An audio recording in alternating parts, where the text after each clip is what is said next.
नमस्कार, मैं सचिन दीक्षित, आप देख रहे हैं एशियन न्यूज। बीते दिनों जिस प्रकार से अंबिका ज्वेलर्स पर व्यापारी पर हमला हुआ, उसके बाद उसकी हालत गंभीर बताई गई। संपूर्ण हमले के बाद संपूर्ण वसई तालुके में हड़कंप मच गया। व्यापारी परेशान हो गया, चिंतित हो गया, अपनी सुरक्षा को लेकर काफी परेशान भी हो गया। इस संपूर्ण मामले को लेकर पुलिस की कार्यशैली पर सवाल खड़े होने लगे। वहीं पुलिस ने इस संपूर्ण मामले को एक्सपोज करने के लिए, अपराधी को पकड़ने के लिए क्राइम ब्रांच यूनिट 4 और 3 की टीम गठित की और पूरी तरह तन्मयता के साथ में इस अपराधी को पकड़ने के लिए लग गई। प्राप्त जानकारी के अनुसार जब हमला हुआ उसके बाद उन्हें सबसे पहला क्लू मिला अपराधी की गाड़ी। अपराधी की गाड़ी के नंबर के आधार पर पता करने लगे कि आखिर वो कहां गया है। तभी मालूम पड़ा कि वो नासिक की तरफ रवाना हुआ है। पुलिस ने अपनी गोपनीय सूत्रों के हवाले सारी खबरें निकाली और टीम को भेज दिया। उसी में नासिक में जाकर परिवार को, यानी कि सोहेल, उनकी पत्नी और बच्चे समेत दर दबोचा और पुलिस स्टेशन पर अब जेल की सलाखों के पीछे भेज दिया गया है। इस संपूर्ण मामले में प्राप्त जानकारी के अनुसार सोहेल ने यह कदम क्यों उठाया, जब विवाद सवाल हमने पुलिस से किया तो पुलिस ने साफ तौर पर बताया कि सोहेल के ऊपर कर्जा था, इस कर्जे से निपटने के लिए उन्होंने ये कदम उठाया। लेकिन एक सवाल और उठता है कि उसे ये कैसे मालूम पड़ा कि नाला सुपारा के वाल्यू के शालीमार होटल के सामने जो अंबिका ज्वेलर्स है वहां एक व्यक्ति ही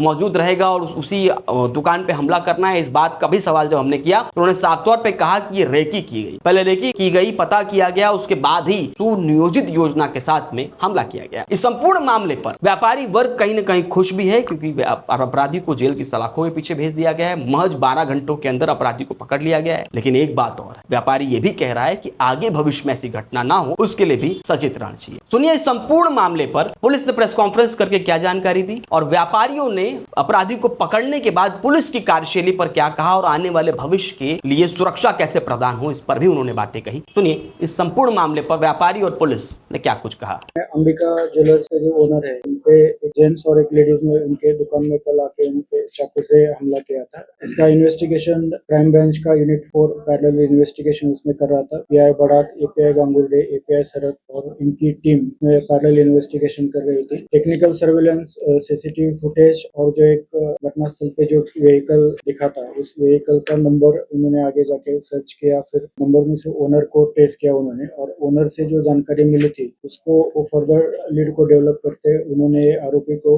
नासिक रेलवे के आसपास, रेलवे स्टेशन के आसपास से उनको ट्रेस किया गया और उनको फिर कल हिरासत में लेके यहाँ पे लाया गया। आरोपी का नाम सोहेल खान है और उसके साथ जो औरत है उसका नाम फिरदौस बानो सोहेल खान है, उसकी वाइफ है ये। और ये दोनों ने उनके ऊपर कुछ कर्जा हुआ था और वो पैसे की उनको जरूरत थी, इसलिए ये रॉबरी करने का उनका रॉबरी करने के हेतु से वो दुकान में गए। ये घटना को अंजाम देने के लिए उसने एक चाकू खरीदा था और जब वो दुकान में गए गहना लेने के बहाने वो ज्वेलर को फिर बाद में उन्होंने पानी मांगा। जब वो पानी देने के लिए अंदर चला गया के पीछे जाकर उसपे चाकू से हमला उसने किया। वहां से कितना आइटम्स वहाँ पे चोरी हुए का क्या, ये जो कंप्लेनेंट का भाई है जो इसमें इंजर्ड है वो भी अस्पताल में उसका इलाज चल रहा है, इसलिए अब तक ज्यादा जानकारी उसमें नहीं है। तो जैसे ही प्राप्त होगा वहाँ से कुछ मिसिंग है आइटम तो आगे इन्वेस्टिगेशन में आ जाएगा। सीसीटीवी फुटेजेस जो है स्पॉट के आजू बाजू के वो सब पुलिस ने चेक किए। वहाँ से बाद में ऐसा दिखा कि ये इन्होंने एक 4 व्हीलर यूज किया है। वो 4 व्हीलर का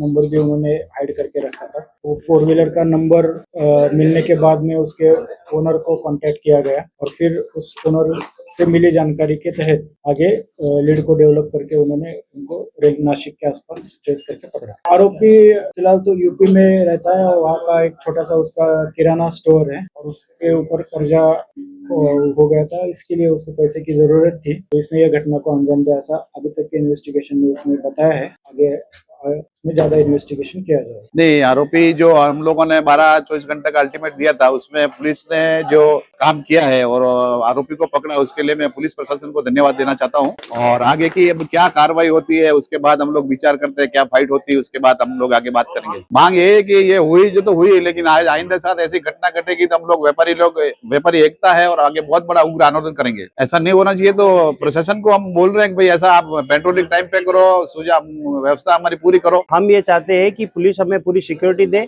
और हमें जो भी हमारे हर संभव हमको मतलब सिक्योरिटी के लिए जो भी प्रावधान जो होता है वो हमें देवे। और हम ये चाहते हैं कि जो आरोपी पकड़ा गया है ऐसी घटना आगे ना हो, इसके लिए कड़ी कार्रवाई हो। हम ये पुलिस से और प्रशासन से यही मतलब उम्मीद करते हैं। और हमारा पुलिस और जो प्रशासन जो हमारा साथ दिया है, उन्होंने 24 घंटे का जो बोला था उन्होंने 12 घंटे में पकड़ लिया। ये बहुत सराहनीय काम है और उन्होंने बहुत फास्ट काम किया है। ये बहुत पुलिस और उनके लिए बहुत धन्यवाद है हमारे एसोसिएशन की तरफ। तरफ से। पुलिस प्रशासन को बहुत बहुत धन्यवाद सभी व्यापारियों की तरफ से कि 12 घंटे में आरोपी को पकड़ के लाए। और सभी व्यापारियों का और सब जन का यही पुलिस शासन से अनुरोध है कि ये आरोपी को कड़ी से कड़ी सजा दिलवाए और ऐसे मतलब पेपर प्रूफ करके मतलब ये आरोपी बाहर नहीं आना चाहिए कि मतलब दूसरे आरोपियों को सबक मिले कि किसी भी व्यापारी के ऊपर ऐसा जानलेवा हमला ना हो।